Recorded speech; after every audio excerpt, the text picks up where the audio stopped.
తిరుమల లడ్డూ కల్తీ వ్యవహారంపై అసెంబ్లీలో చర్చించాలని కూటమి ప్రభుత్వం నిర్ణయించింది. మంగళవారం 4 గంటల పాటు చర్చించనున్నారు. సీఎం చంద్రబాబు అధ్యక్షతన జరిగిన సమావేశంలో నిర్ణయం తీసుకున్నారు. మంగళవారం ఉదయం 10:30 నుంచి మధ్యాహ్నం 2 గంటల వరకు చర్చ జరపనున్నారు. టీడీపీ, జనసేన, బీజేపీకి చెందిన 10 మంది ఎమ్మెల్యేలు ఈ అంశంపై మాట్లాడనున్నారు.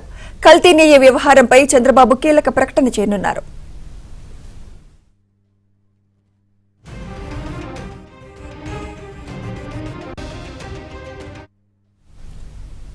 ఏపీ శాసన మండలిలో ఈ నెల 26న లడ్డూలో రసాయనం వ్యవహారంపై చర్చ జరగనుంది. శాసన మండలి బీఏసీ సమావేశంలో ఈ మేరకు నిర్ణయించారు. బడ్జెట్పై చర్చ పెట్టాలని బొత్స కోరారు. ఇప్పటికే చర్చ పూర్తయిందని మంత్రి పయ్యావుల స్పష్టం చేశారు. బీఏసీలో ఒకటి చెప్పి సభలో మరొకటి చెబుతున్నారన్నారు బొత్స. తిరుమల లడ్డూ వ్యవహారంపై ఎక్కడైనా చర్చకు సిద్ధమన్నారు పయ్యావుల. అనుబంధంగా ఉన్న హిందాపూర్ డైరీ టీటీడీకి నెయ్యి సరఫరా చేయడం మరియు తిరుపతి లడ్డూ ప్రసాదం అంశం గురించి చర్చించడానికి సభ్యులు డాక్టర్ మండుతో అంతకుముందు మండలిలో కాసేపు గందరగోళం నెలకొంది. తిరుమల నెయ్యి అంశంపై చర్చ జరపాలని వైసీపీ సభ్యులు ఇచ్చిన వాయిదా తీర్మానాన్ని చైర్మన్ తిరస్కరించారు. దీన్ని నిరసిస్తూ వైసీపీ సభ్యులు నినాదాలు చేశారు. పోడియం ఎక్కి గందరగోళం సృష్టించారు. దీంతో చైర్మన్ సభను వాయిదా వేశారు. వైసీపీ సభ్యుల తీరుపై టీడీపీ సభ్యుడు ఆలపాటి మండిపడ్డారు. పోడియం ఎక్కి చైర్మన్ స్థానాన్ని అవమానించారని విమర్శించారు. మీరు చూస్తా ఉండటం అనేది మంచి పని కాదు అధ్యక్ష.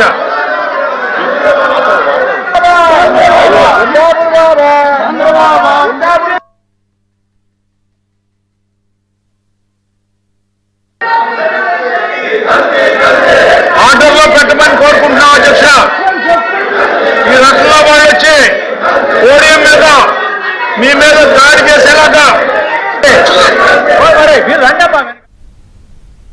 శుక్రవారం రోజున మండలిలోని పోడియం వద్ద జరిగిన ఘటన సీసీ ఫుటేజీ ఇవ్వాలంటూ చైర్మన్ ఛాంబర్ వద్ద వైసీపీ సభ్యులు నిరసన తెలిపారు. షూ, చెప్పులు వేసుకుని మండలిలో శ్రీవారి ఫోటోలతో వైసీపీ సభ్యులు నిరసన తెలిపారు. వైసీపీ నిరసన విజువల్స్ ను టీడీపీ బయట పెట్టడంతో వైసీపీ డిఫెన్స్ లో పడింది.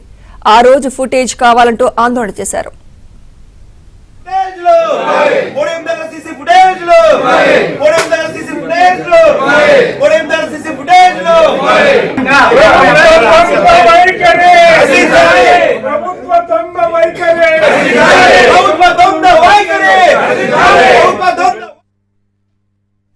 మరోవైపు టీటీడీ నిబంధనలు మరింత కఠినతరం చేయాలని ప్రభుత్వం నిర్ణయించింది. శ్రీవారిని దర్శించుకోవాలంటే అన్య మతస్థులకు డిక్లరేషన్ తప్పనిసరని ఆదేశాలు ఇవ్వనుంది. అమృత్సర్ స్వర్ణ దేవాలయం చట్టాన్ని వెంటనే అధ్యయనం చేయాలని ఉన్నతాధికారులను సీఎం చంద్రబాబు ఆదేశించారు.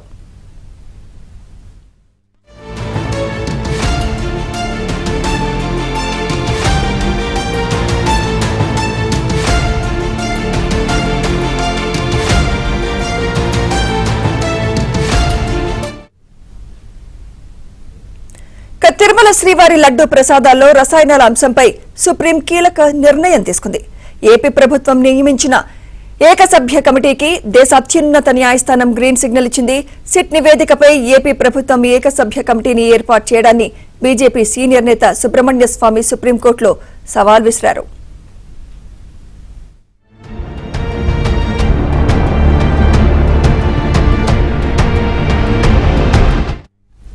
సుబ్రహ్మణ్య స్వామి రిట్ పిటిషన్ పై విచారణ చేపట్టిన జస్టిస్ సూర్యకాంత్ ధర్మాసనం పిటిషన్ను కొట్టివేసింది.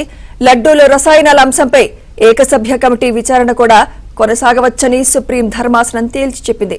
సిట్, ఏకసభ్య కమిటీ దర్యాప్తు, విచారణ పరిధి స్పష్టంగా వేరుగా ఉన్నాయని, పిటిషనర్ వ్యక్తం చేసిన అనుమానాలకు పటిష్టమైన ఆధారం లేదని సుప్రీంకోర్టు స్పష్టం చేసింది.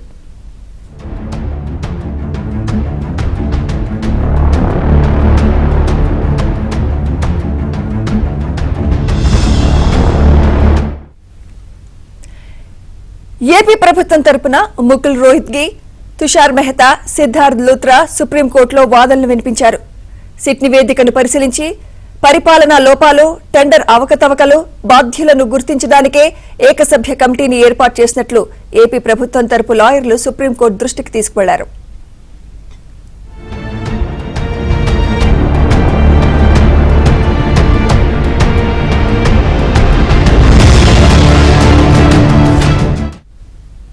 అయితే సుప్రీంకోర్టు నిర్ణయం వైసీపీకి ఎదురుదెబ్బ అని టీడీపీ అంటోంది. ఏకసభ్య కమిటీ ఏర్పాటుపై సుబ్రహ్మణ్య స్వామితో వైసీపీనే పిటిషన్ వేయించిందని టీడీపీ నేతలు ఆరోపిస్తున్నారు.